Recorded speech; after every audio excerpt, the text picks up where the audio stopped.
Do you hear it?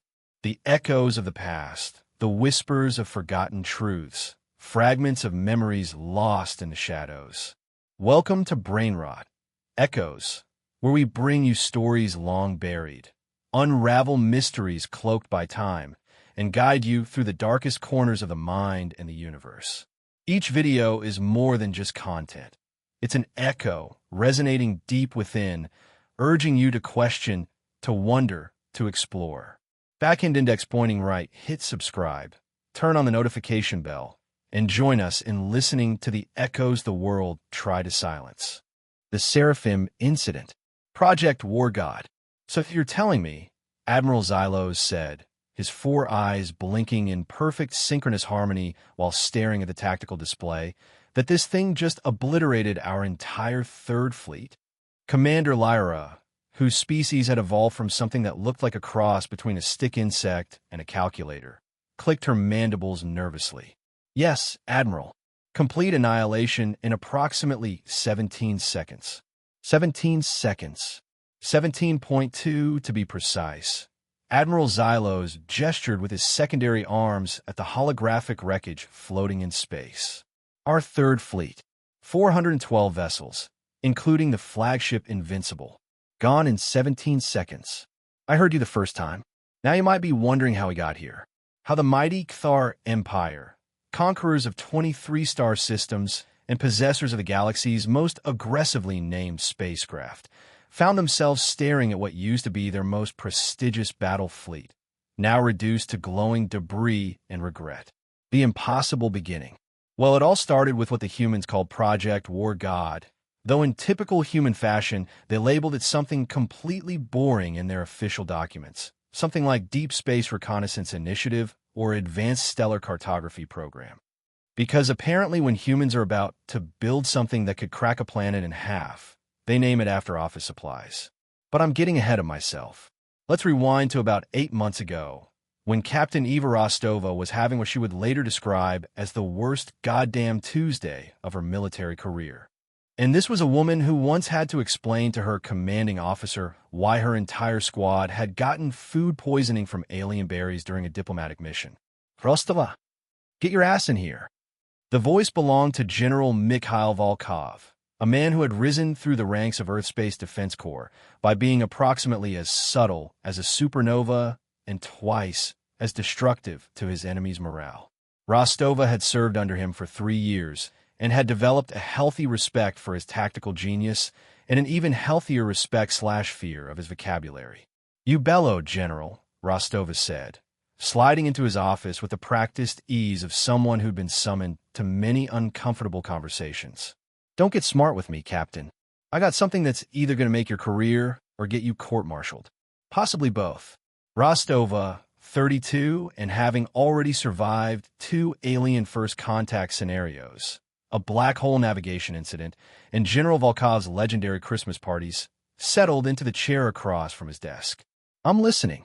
"Good, because what I'm about to tell you is so classified that the classification itself is classified." Volkov pulled up a holographic display that showed what looked like a standard Earth-class destroyer. "Meet the Seraphim. Nice-looking ship. Very destroyer." "This is not a destroyer, Rostova. This is humanity's first attempt at reverse engineering alien technology we've acquired over the past decade. Acquired, found lying around after their previous owners experienced sudden and terminal cases of thinking they could invade Earth." Rostova studied the display more carefully. The ship looked normal enough, standard human design philosophy, which could be summarized as, if it's not built like a brick house, it's not built right. But there were subtle differences. The hull gleamed with an almost organic sheen, and the weapon arrays seemed to follow mathematical patterns that made her eyes water if she looked at them too long. "What exactly are we talking about here, General?" "We're talking about a ship that, according to our engineers, should be able to punch through a standard battlecruiser's shields like they're made of tissue paper. We're talking about faster-than-light capabilities that make our current jump drives look like paddle boats. We're talking about enough firepower to level a small moon. And you want me to? I want you to take it for a test drive." There was a long pause. Rostova had learned through painful experience that when Volkov got that particular general look in his eyes, the one that suggested he was either about to do something brilliant or something that would result in a very awkward conversation with Earth's insurance company. It was best to think very carefully before responding. General, with all due respect, shouldn't a test flight be handled by someone with, actual experience with alien technology? Rostova, you've been in more first contact situations than anyone else in the Corps. You fought off 3 separate invasion attempts. You once successfully negotiated a peace treaty while dangling upside down from an alien torture device. That was more about survival than skill. And you've never lost a ship under your command.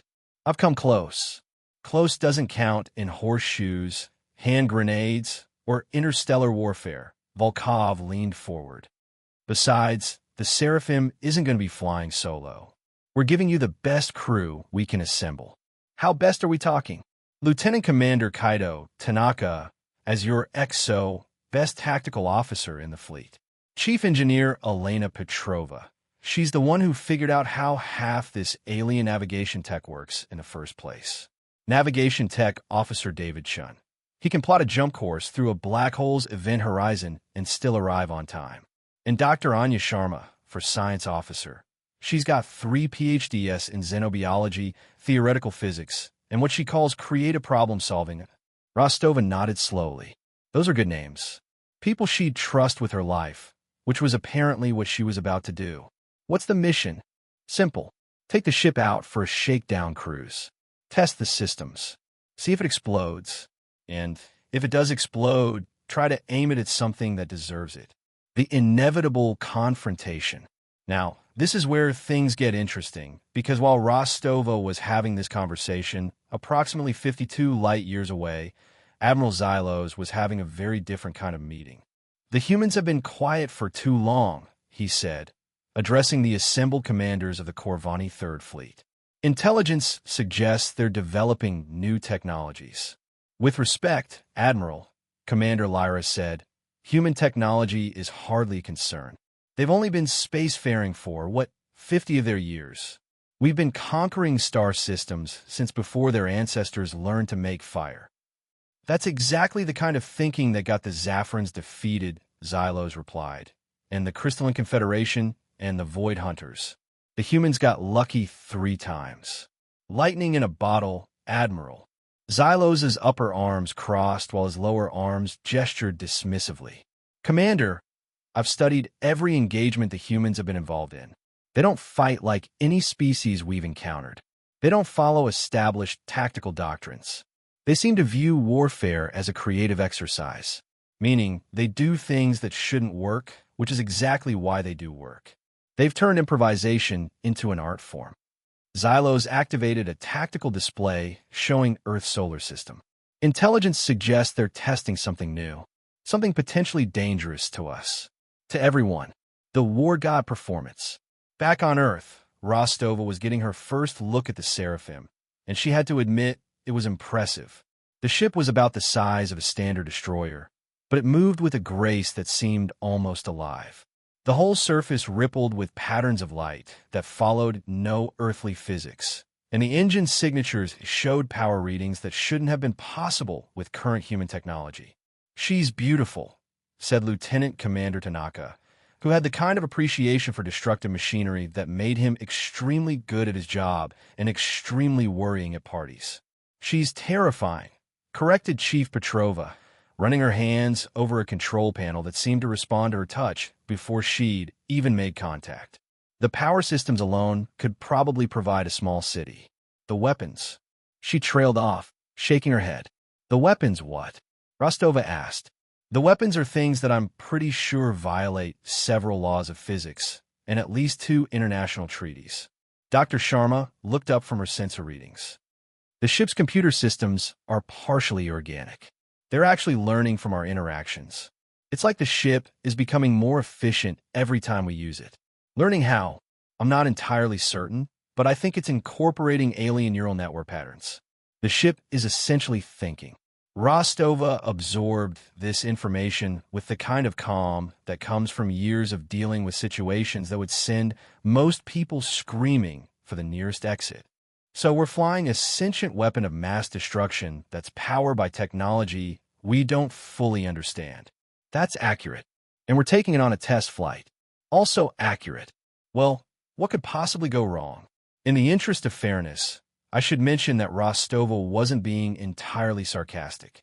She'd learned that when dealing with alien technology, the best approach was to expect the worst and be pleasantly surprised if you only lost half your crew instead of everyone. The Seraphim launched from Earth's primary shipyard on a Tuesday morning local time. The departure was kept quiet, no fanfare, no media coverage. Just a ship slipped away from Earth like a shadow departing at dawn. Rostova settled into the captain's chair, which seemed to adjust itself to her body in ways that were both comfortable and slightly disturbing.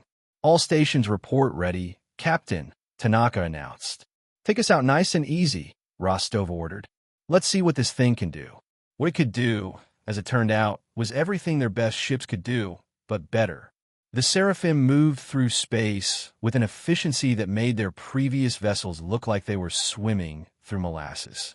The engines hummed with a sound that wasn't quite mechanical, wasn't quite organic, but somehow managed to be both reassuring and unsettling. Jump drive is ready, Captain, Chin reported. Coordinates laid in for the test range engagement. The jump was smoother than anything Rostova had ever experienced. Instead of the usual violent transition that left everyone's stomach somewhere in the vicinity of their ankles, the Seraphim seemed to simply step sideways through reality. Jump complete, Chin announced, and Rostova could hear the awe in his voice. Transit time was, that can't be right. What can't be right? According to my calculations, we should have arrived 3 minutes ago. We arrived before we left. No, Captain. We arrived exactly when we should have, but the jump time was negative.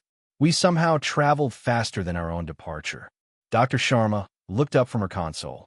The ship's temporal displacement systems are active. It's using some kind of space-time manipulation to enhance the jump drive efficiency.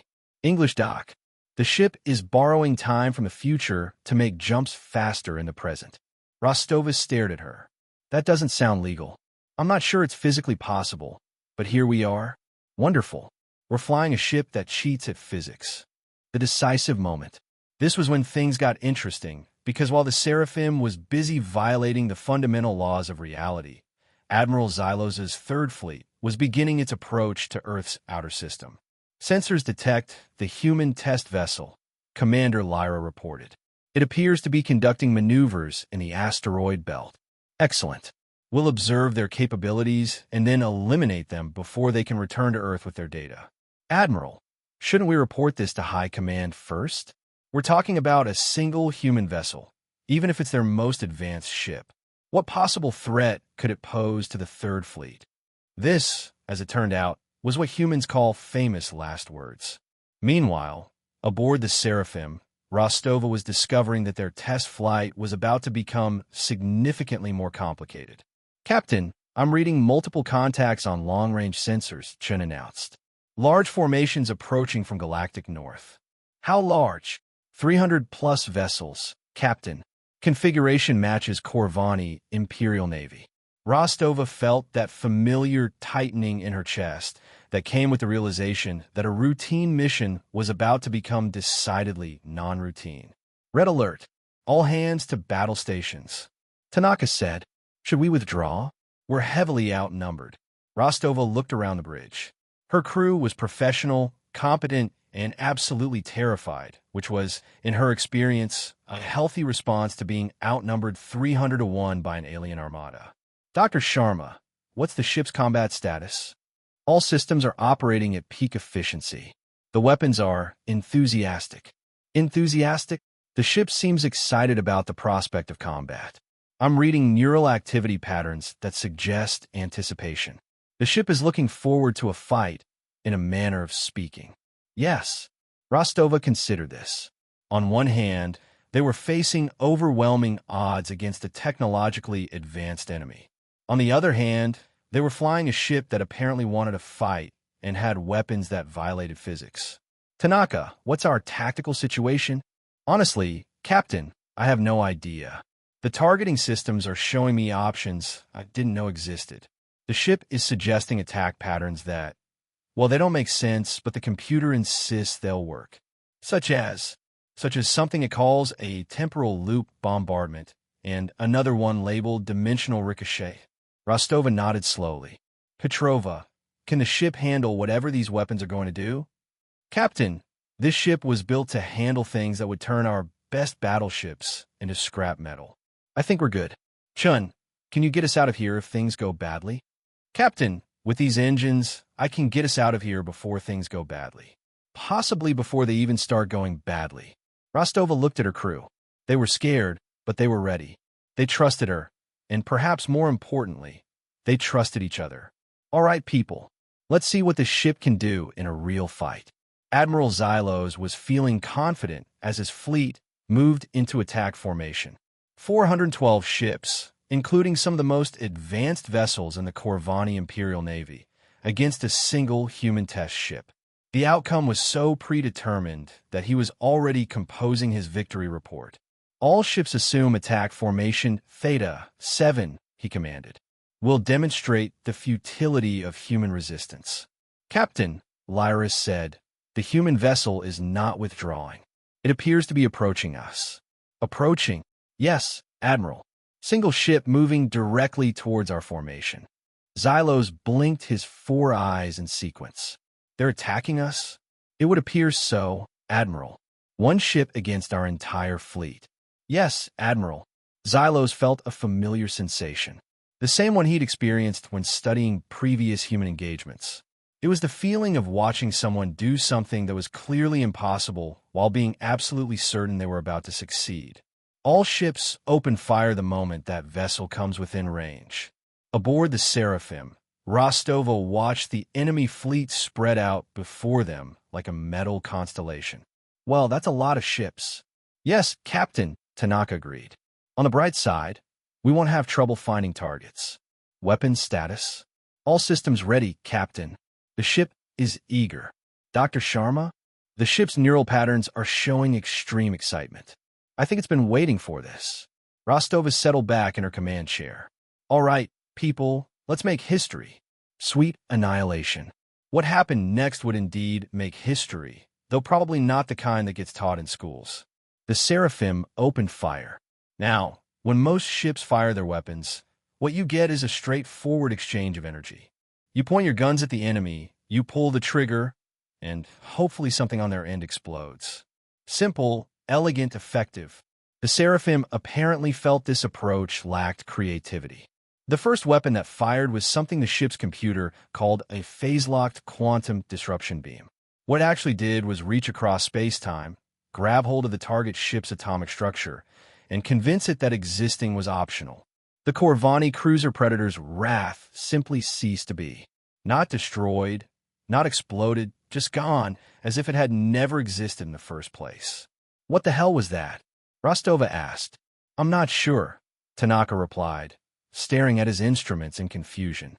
According to sensors, we didn't destroy that ship. We uninvented it.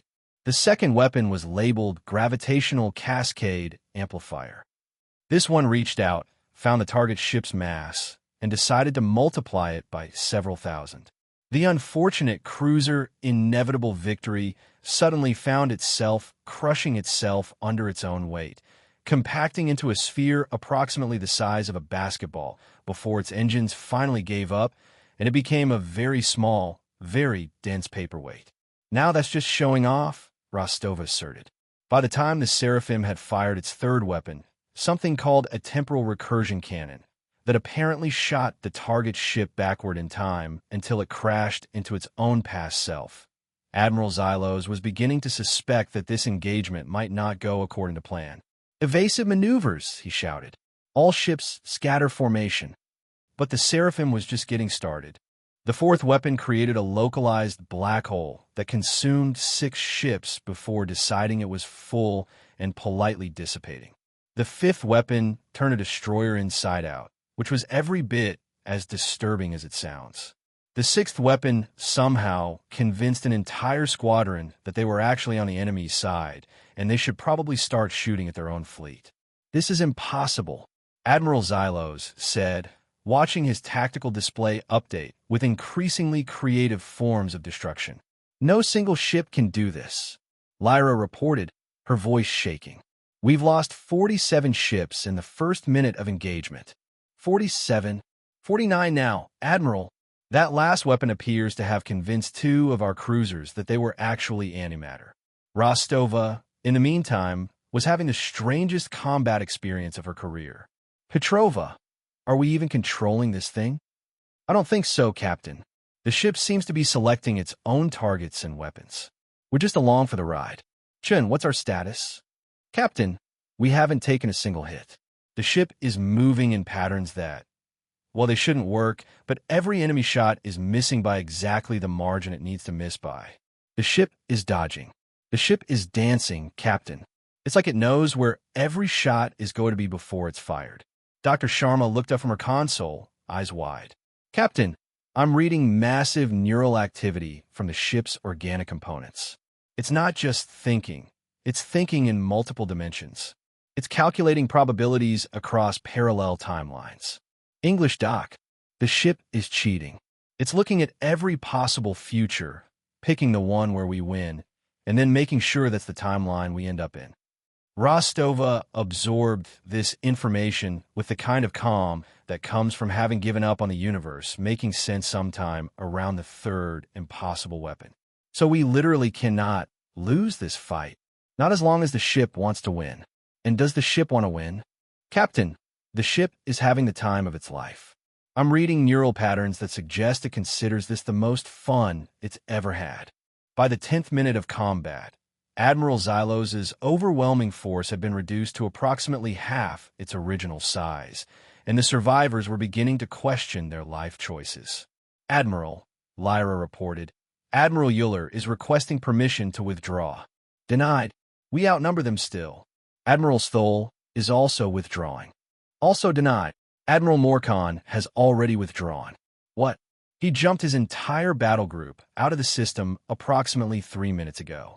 His last transmission was, and I quote, "This is madness and I refuse to be part of it."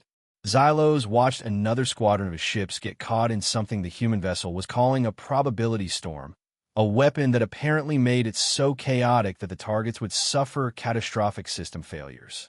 Maybe Morcon had the right idea. Meanwhile, the Seraphim was discovering new and exciting ways to violate the laws of physics, warfare, and good taste. Its 15th weapon had been something called a humor inversion beam that made the crew of an enemy destroyer laugh so hard they forgot to maintain their shields. The 16th had been a logic bomb that convinced a cruiser's computer systems that propulsion and life support were mutually exclusive concepts. Captain, Tanaka said, I'm not sure how to report this in the after-action report.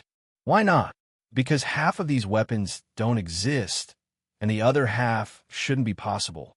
Put down that the ship exceeded expectations. By how much? Rostova looked at the tactical display, where the Corvani fleet was in full retreat. All of them. The final straw for Admiral Xylos came when the Seraphim deployed what its computer cheerfully labeled as a causality violation torpedo. This weapon traveled backward through time, hit its target before it was fired, and then returned to the present to explode again, creating a temporal paradox that somehow managed to destroy the same ship twice. That's it, Xylos announced. All remaining ships. Emergency jump. Get us out of here. Admiral, we're abandoning the mission. Lyra, we're abandoning the idea that this universe makes sense. Execute the jump now. The surviving ships of the Third Fleet, all 43 of them, jumped out of the system so fast they left scorch marks on space-time itself. Aboard the Seraphim, Rostova watched the last of the enemy ships disappear. Well, that was something. Captain, Dr. Sharma reported, the ship's neural activity is returning to normal levels. I think it's satisfied. It's satisfied? The neural patterns suggest contentment. Like a cat that's just caught a very large mouse. Rostova nodded slowly. Petrova, damage report? No damage, Captain. In fact, the ship seems to be in better condition than when we started. I think the combat actually improved its systems somehow. Tanaka, casualty report? No casualties, Captain. No injuries. Chief Petty Officer Williams reports that the artificial gravity actually got more comfortable during the fight. Chun, can you plot a course home? Already done, Captain. The ship has provided me with 17 different routes, all of which will get us back to Earth before we finish this conversation. Rostova leaned back in her chair. All right, people, let's go home. The legacy of War God. The journey back to Earth was considerably less eventful than the outbound trip, mostly because the Seraphim had apparently decided that it had proven its point and no longer needed to show off. The ship traveled at a reasonable speed through normal space-time, without borrowing time from the future or convincing any fundamental constants that they were optional.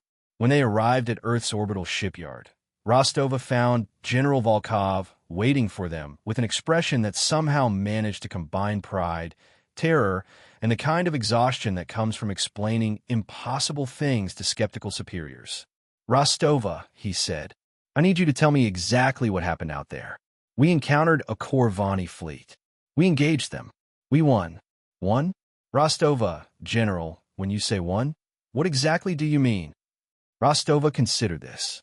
We destroyed or disabled 304 enemy vessels in approximately 14 minutes, took no injuries, sustained no damage, and sent the survivors running home to tell their friends that humanity is not to be messed with. Rostova. Yes, General. Please tell me you're exaggerating. I'm really not, General. Volkov was quiet for a long moment. The Korvani Empire has sent a formal request for a ceasefire. That was fast. They transmitted it while you were still in combat. Their exact words were, we formally request an immediate cessation of hostilities with the human species on the grounds that they have clearly gone insane, and we do not wish to find out what they will do next. Rostova smiled. I think that's the nicest thing anyone's ever said about us. Rostova, what the hell did we build? I think, General, we built exactly what we needed to build. And that, more or less, is how humanity accidentally created the most terrifying weapons platform in the galaxy by trying to build a simple test ship. The Seraphim was quietly retired from active service and put into what the official reports called strategic reserve, which was military speak for locked in a vault somewhere until we figure out what to do with it.